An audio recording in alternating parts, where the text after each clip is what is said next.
అందరికీ నమస్కారం. కథల పల్లకి ఛానల్కి స్వాగతం. ఇప్పుడు మనం సప్తపది పార్ట్ 8 విందాం. ఇక ఆలస్యం చేయడం మంచిది కాదని ఇంట్లో అందరినీ కూర్చోపెట్టి గోపాలరావు అందరినీ చంపాలనుకుంటున్నాడని చెప్పింది నిత్య. నిత్య, ఏం మాట్లాడుతున్నావు? మావయ్య అలా ఎందుకు చేస్తారు అంటూ ఆకాష్ కోపంగా అరిచాడు. ఎందుకంటే ఆస్తి అతను సొంతం చేసుకోవాలని అనుకుంటున్నాడు కాబట్టి. చూడమ్మా నిత్య, నువ్వేదో పొరపాటు పడుతున్నావు. గోపాలరావు అలాంటివాడు కాదు. అత్తయ్య, నా మాట నమ్మండి. మీరు అనుకుంటున్నంత మంచివాడు కాదతను. మిమ్మల్ని మోసం చేస్తున్నాడు. ఇంతలో గోపాలరావు అక్కడికి వచ్చాడు. నిత్య మాటలు విని సైలెంట్గా అక్కడి నుంచి వెళ్ళిపోయాడు. మావయ్య, ఒక్క నిమిషం. నిత్య, మావయ్యకి సారీ చెప్పు. పర్లేదు ఆకాష్, నా గురించి మీకు తెలిసినట్టు నిత్యకి తెలియదు కదా. చూడమ్మా నిత్య, నాకంటూ ఉన్నది వీళ్ళు మాత్రమే. వీళ్ళని నేనెందుకు చంపుకుంటాను? నటించకు గోపాలరావు. నీ నటని వీళ్ళు నమ్ముతారేమో, నేను కాదు. నీ గురించి నాకు మొత్తం తెలుసు. ఆస్తి కోసం ఎంతటి దుర్మార్గమైనా చేస్తావు నువ్వు. ఆకాష్ వెంటనే నిత్య చెంపపై కొట్టాడు. ఏంటే, వింటున్నాం కదా అని ఇష్టం వచ్చినట్టు మాట్లాడుతున్నావు? ఆయన మా కోసం ఏం చేశాడో నీకేం తెలుసు? ఆకాష్, ఏంట్రా, ఆడపిల్ల మీద చేయి చేసుకుంటారు ఎవరైనా? తనేదో అపోహపడుతోంది. నేను అర్థమయ్యేలా చెప్తానులే, నువ్వెళ్ళు. ఆకాష్ కోపంగా అక్కడి నుంచి వెళ్ళిపోయాడు. అన్నయ్య గారు, క్షమించండి. తనేదో తెలియక మాట్లాడింది, మీరేమనుకోకండి. పర్లేదమ్మా అని అక్కడి నుంచి తన రూమ్కి వెళ్ళిపోయాడు గోపాలరావు. నిత్య, నువ్వు అనుకుంటోంది తప్పు. అతను చాలా మంచివాడు. ఎవరో నీకు లేనిపోని చెప్పారు. అది కాదత్తయ్య. చూడమ్మా, అతని మీద మాకు పూర్తి నమ్మకం ఉంది. నువ్వేమో ఆలోచించకుండా ప్రశాంతంగా ఉండు, సరేనా?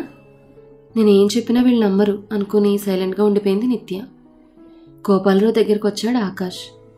మావయ్య, నిత్య తరపున నేను క్షమాపణ అడుగుతున్నాను. క్షమించండి మావయ్య. పర్లేదు ఆకాష్. పాపం నా వల్ల తను కొట్టావు. తను ఏడుస్తూ ఉంటుంది. వెళ్ళి కాస్త ఓదార్చు ఆకాష్.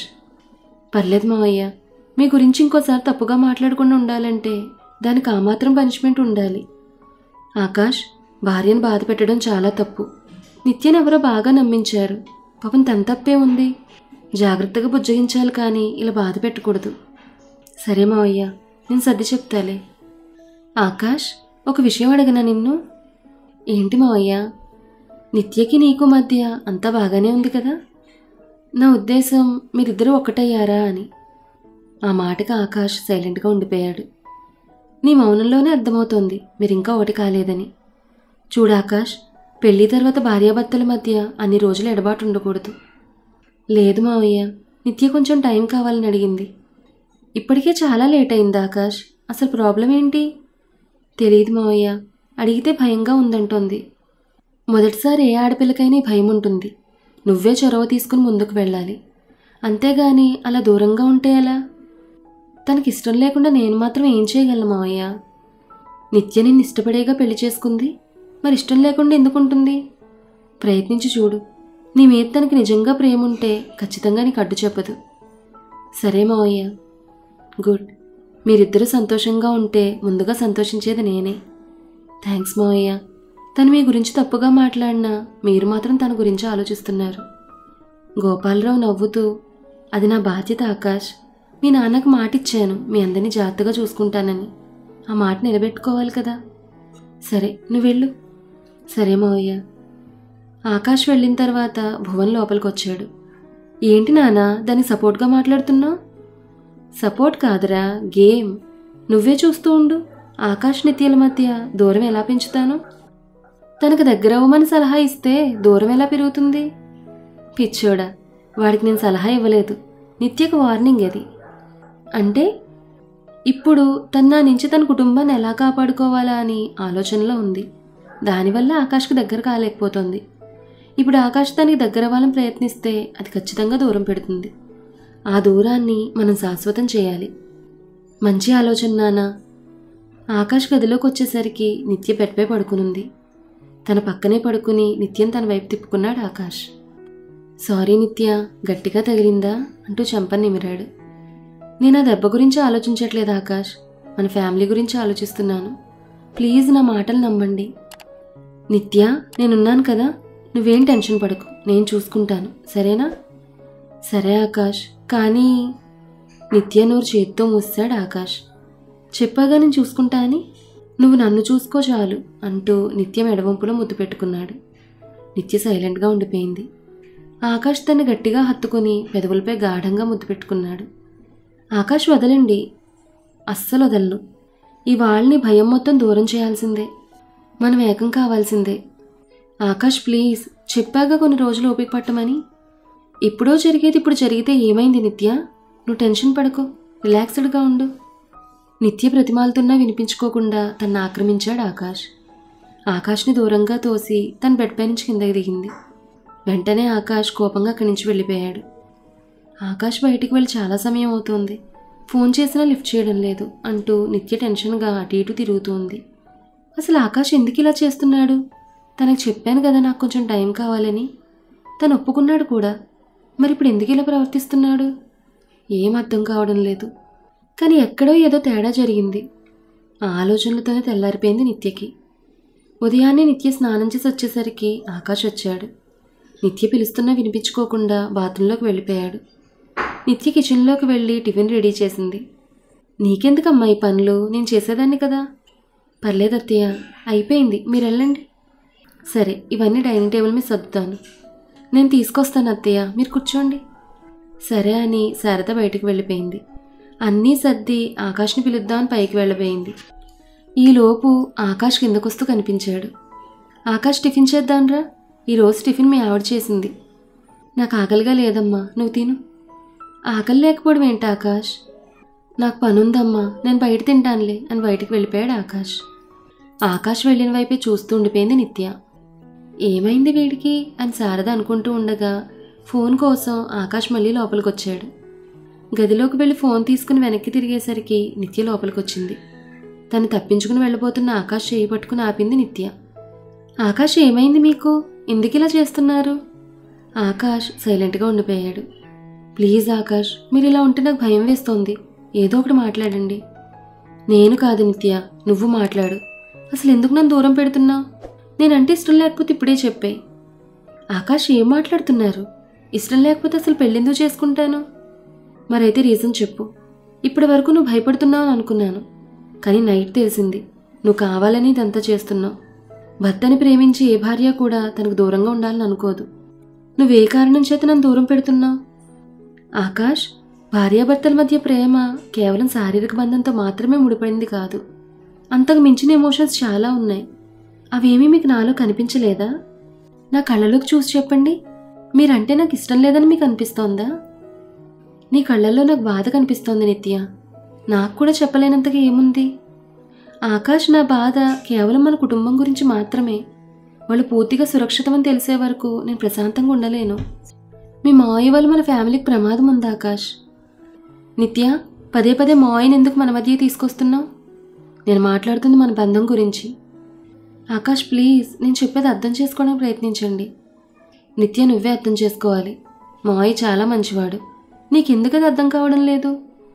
అతను మిమ్మల్ని మోసం చేస్తున్నాడు ఆకాష్, అది మీకెందుకు తెలియట్లేదు? షటప్ నిత్య. ఆకాష్, ఏమైంది? ఎందుకు గొడవ పడుతున్నారు ఇద్దరు అంటూ శారద లోపలికి వస్తూ అడిగింది. ఏం లేదమ్మా అంటూ అక్కడి నుంచి వెళ్ళిపోయాడు ఆకాష్. ఆకాష్, ఏమైందిరా అలా ఉన్నావు? ఆకాష్ డిస్టర్బ్గా ఉండడం చూసి భార్గవ్ అడిగాడు. ఏం లేదు. నువ్వు నైట్ ఇంటికి వచ్చినప్పుడే నాకు అర్థమైంది ఏదో జరిగిందని. నిజం చెప్పరా, నిత్యతో ఏమైనా గొడవ పడ్డావా? ఏం చెప్పమంటావురా? నిత్య ప్రవర్తన అసలు అర్థం కావడం లేదు. మా మావయ్య మా అందరినీ చంపాలనుకుంటున్నాడు అంటోంది. అవునా? నిత్య ఊరికే ఏమీ చెప్పదు. నువ్వు కూడా ఏంట్రా? మా మావయ్య గురించి నీకు తెలీదా? తెలుసురా, కానీ నిత్య ఎందుకు అలా అనుకుంటోంది? అది తెలిస్తే ఇంత బాధ ఎందుకురా? ఆకాష్, మీ పెళ్లి తర్వాత చాలా జరిగాయి. తను మెంటల్గా చాలా అప్సెట్ అయి ఉంటుంది. కనీసం తను ఇంటికి వచ్చిన తర్వాత అయినా మీ ఇద్దరూ కలిసి ఏకాంతంగా గడపలేదు. కుదరలేదురా. సరే, ఒక పని చెయ్యి. నిత్యతో ఒక రొమాంటిక్ డేట్ ప్లాన్ చేయి. తనతో ప్రేమగా మాట్లాడు. అన్నీ సర్దుకుంటాయి. ఓకే? థ్యాంక్స్ రా, నువ్వు చెప్పినట్టే చేస్తాను. గుడ్. ముందు నిత్యకు ఫోన్ చేసి విషయం చెప్పు అని అక్కడి నుంచి వెళ్ళిపోయాడు భార్గవ్. నిత్యకు ఫోన్ చేశాడు ఆకాష్. నిత్య, ఈవినింగ్ ఇద్దరం బయటకు వెళ్తున్నాం, రెడీ అయ్యుండు. ఎక్కడికి Akash? Small dinner date plan చేశాను. నువ్వు మాత్రం ఏంజల్లా కనిపించాలి. ఓకే? సరే Akash. Okay, bye. Bye Akash. Evening నిత్యం తీసుకుని రెస్టారెంట్కి వెళ్ళాడు ఆకాష్. డిన్నర్ ఆర్డర్ ఇచ్చి ఇద్దరూ కబుర్లో పడ్డారు. ఇంతలో ఆకాష్కి ఫోన్ వచ్చింది. సారీ నిత్య, అర్జెంట్ బిజినెస్ కాల్, ఒక్క 10 minutes. సరే, మీరు వెళ్ళి మాట్లాడరండి, నేను వెయిట్ చేస్తాను. ఆకాష్ ఫోన్ తీసుకుని పక్కకు వెళ్ళాడు. నిత్య వెయిట్ చేస్తూ ఉండగా తన మొబైల్ రింగ్ అయింది. ఏదో అన్నోన్ నెంబర్. ఎవరా అనుకుంటూ ఫోన్ లిఫ్ట్ చేసింది. మేడం, నేనెవరో మీకు తెలియదు, కానీ మీరు నాకు తెలుసు. మీ కుటుంబం మొత్తం ప్రమాదంలో ఉంది. ఎవరు మీరు? మేడం, ఇప్పుడు అదంతా చెప్పే సమయం లేదు. మిమ్మల్ని వెంటనే కలవాలి. మీ కుటుంబాన్ని కాపాడాలంటే ఆ గోపాలరావు గురించి నిజం మీ వాళ్ళకి తెలియాలి. నేను మీ వాళ్ళకి నిజం చెప్తాను. మీరు ఇప్పుడు రాగలరా? ఓకే, తప్పకుండా వస్తాను. ఎక్కడికి రావాలి అని అడిగి ఫోన్ పెట్టేసింది నిత్య. ఆకాష్ ఇంకా ఫోన్ మాట్లాడుతూ ఉన్నాడు. వెయిటర్కి చెప్పి క్యాబ్ పట్టుకుని ఆ వ్యక్తి చెప్పిన అడ్రస్కి వెళ్ళింది నిత్య. ఫోన్ మాట్లాడి తిరిగి వచ్చిన ఆకాష్కి నిత్య అక్కడ కనిపించకపోవడంతో అక్కడ వెయిటర్ని అడిగాడు. వెయిటర్, ఇక్కడ భార్య ఉండాలి. హా సార్, మేడం ఏదో పని మీద వెళ్తున్నారంట, మిమ్మల్ని ఇంటికి వెళ్ళిపోమని చెప్పారు. సరే, థ్యాంక్స్. Okay sir. అసలు ఈ నిత్య ఎక్కడికి వెళ్ళింది? అంత ముఖ్యమైన పని ఏంటి? ఆకాష్ అక్కడి నుంచి ఇంటికి బయలుదేరాడు. ఆకాష్, ఒక్కడివే వచ్చేవేంటి? నిత్య ఏది? ఆకాష్ ఒంటరిగా రావడం చూసి శారద ఆతృతగా అడిగింది. అదేంటమ్మా, తన ఇంటికి రాలేదా? ఇద్దరూ కలిసేగా వెళ్ళారు, మరి తను ముందే ఎందుకు వచ్చేస్తుంది? అదే అర్థం కావడం లేదు. ఏదో పనుందని చెప్పి వెయిటర్కి చెప్పి వచ్చేసింది. ఇంటికే వచ్చిందనుకున్నానమ్మా, మరి ఎక్కడికి వెళ్ళుంటుంది? ఇంతలో నిత్య ఒక పెద్ద మనిషితో అక్కడికి వచ్చింది. నిత్య, ఎక్కడికి వెళ్ళావమ్మా? అత్తయ్య, నేను చెప్తే మీరు నమ్మలేదు. ఆ గోపాలరావు అసలు స్వరూపం తెలిసిన వ్యక్తి ఇతనే. చెప్పండి బాబాయ్ గారు, మీ వల్లైనా వీళ్ళకి నిజం తెలుస్తుంది. అందరూ ఆశ్చర్యంగా చూస్తూ ఉండిపోయారు ఆ మాటకి. నమస్తే అమ్మా, నా పేరు రాజు. నేను మీ కంపెనీలో పనిచేసే అకౌంటెంట్ని. ఆ గోపాలరావు చాలా దుర్మార్గుడు. ఆస్తి కోసం మీ అందరినీ చంపాలని చూస్తున్నాడు. ఇది నిజమమ్మా. నేను ఇక్కడికి వచ్చి మీకు నిజం చెప్పానని తెలిస్తే నన్ను చంపేస్తాడు. నేను ఎవరికీ తెలియకుండా ఎక్కడికైనా వెళ్ళిపోతాను. మీరు కూడా జాగ్రత్తగా ఉండండి. అత్తయ్య, ఇప్పటికైనా నేను చెప్పేది నమ్మండి, వాడు మంచివాడు కాదు. ఆ మాటలకు అందరూ షాక్తో చూస్తూ ఉండిపోయారు. ఒక్క నిమిషం అమ్మ అంటూ నిత్య దగ్గరికి వచ్చాడు ఆ పెద్ద మనిషి. బ్యాగ్లో నుంచి డబ్బు కట్టలు తీసి నిత్య చేతిలో పెట్టాడు. చూడమ్మా, నువ్వు అబద్ధం చెప్పమని నాకు ఈ డబ్బు ఇచ్చావు, కానీ నా మనస్సాక్షి అందుకు అంగీకరించడం లేదు. నాకు ఈ డబ్బు అవసరం ఉంది, కానీ దానికోసం ఒక మంచి మనిషిని దుర్మార్గుడిగా చిత్రీకరించలేను. గోపాలరావు గారు చాలా మంచివారు. అలాంటి వ్యక్తికి ద్రోహం చేస్తే ఆ పాపం నా కుటుంబాన్ని తగులుతుంది. నాకు ఈ డబ్బు వద్దమ్మా, నేను వెళ్ళొస్తాను అని అక్కడి నుంచి వెళ్ళిపోయాడు అతను. నిత్య అవాక్కై చూస్తూ ఉండిపోయింది. ఆకాష్ కోపంగా నిత్య దగ్గరికి వచ్చాడు. శారద మధ్యలో అడ్డుపడింది. ఆకాష్, నిత్యతో నేను మాట్లాడతాను, నువ్వు వెళ్ళు. అమ్మా, అది చేసిన పని చూశాక కూడా నువ్వు దాన్ని సమర్థిస్తున్నావా? అది కాదు ఆకాష్. అమ్మా ప్లీజ్, పక్కకు జరుగు అంటూ శారదను పక్కకు తోసి కోపంగా నిత్యని గదిలోకి లాక్కెళ్ళాడు. నిత్యని గదిలోకి తీసుకెళ్లి తలుపేసేశాడు ఆకాష్. నిత్య సైలెంట్గా ఉండిపోయింది. అసలు ఏం చేద్దాం అనుకుంటున్నావు నిత్య? మా ఆయన మా నుంచి దూరం చేయాలని ఎందుకు అనుకుంటున్నావు? ఆకాష్, అది... నువ్వేం మాట్లాడుకు. ఇప్పుడు అర్థమైంది నాకు. నీకు నాతో జీవితం ఇష్టం లేదు, అందుకే ఇంట్లో ఇన్ని సమస్యలు సృష్టిస్తున్నావు. నువ్వు ఇంత కష్టపడాల్సిన అవసరం లేదు నిత్య, పరిష్కారం నేను చూపిస్తాను. ఆ మాటలకి నిత్య అయోమయంగా ఆకాష్ని చూసింది. డివోర్స్ తీసుకుందాం. ఆ మాటలకు ఒక్కసారిగా కాళ్ళ కింద భూమి కంపించినట్టుగా అనిపిస్తోంది నిత్యకి. ఆకాష్, ఏం మాట్లాడుతున్నారు? ఇంకిదంతా భరించడం నా వల్ల కాదు నిత్య. నీకు ఇష్టం లేదని క్లియర్గా అర్థమవుతోంది. ఇక మనం కలిసి ఉండడం కూడా అసాధ్యం. రేపే లాయర్తో మాట్లాడతాను అంటూ అక్కడి నుంచి బయటికి వెళ్ళిపోయాడు ఆకాష్. నిత్య ఏడుస్తూ అక్కడే ఉండిపోయింది. కాసేపటికి నిత్య దగ్గరకు వచ్చాడు గోపాలరావు. ఏంటి నిత్య, ఏం జరిగిందో అర్థం కావడం లేదా నీకు? ఆ పెద్ద మనిషిని నీ దగ్గరకు పంపించిందే నేను. ఇదంతా నా గేమ్. నా గురించి అందరికీ నిజం చెప్పాలనుకున్నావుగా. ఇప్పుడు నువ్వేం చెప్పినా ఎవ్వరూ నమ్మరు. ఈ ఆస్తిని చేజిక్కించుకోవాలన్నది నా 20 ఏళ్ల కల. దానికి ఎవరడ్డొచ్చినా బ్రతకనివ్వను. చూసావుగా, నా గురించి నిజం బయట పెట్టాలని చూస్తే నీ జీవితమే తలకిందులయ్యేలా చేశాను. ఆ మాటలకి నిత్య కోపంగా గోపాలరావుని చూసింది. చూడు నిత్య, నా అనుభవం అంత లేదు, నీ వయసు. నన్ను గెలవగలనని అనుకోకు అంటూ నిత్యకు వార్నింగ్ ఇచ్చి అక్కడి నుంచి వెళ్ళిపోయాడు గోపాలరావు. గోపాలరావు నిత్య మాటలను ఎవ్వరూ నమ్మకుండా చేశాడు. మరి ఈ పరిస్థితిని నిత్య ఎలా ఎదుర్కొంటుంది? నిత్య మాటలు ఇంట్లో వాళ్ళు నమ్ముతారా? నిత్య తన ఫ్యామిలీని కాపాడుకోగలదా? ఈ విషయాలన్నీ కూడా మనం నెక్స్ట్ ఎపిసోడ్లో తెలుసుకుందాం. ఈ కథ మీకు నచ్చితే లైక్ చేయండి, షేర్ చేయండి. అలాగే మన కథల పల్లకి ఛానల్ని సబ్స్క్రైబ్ చేసుకోండి. ధన్యవాదాలు.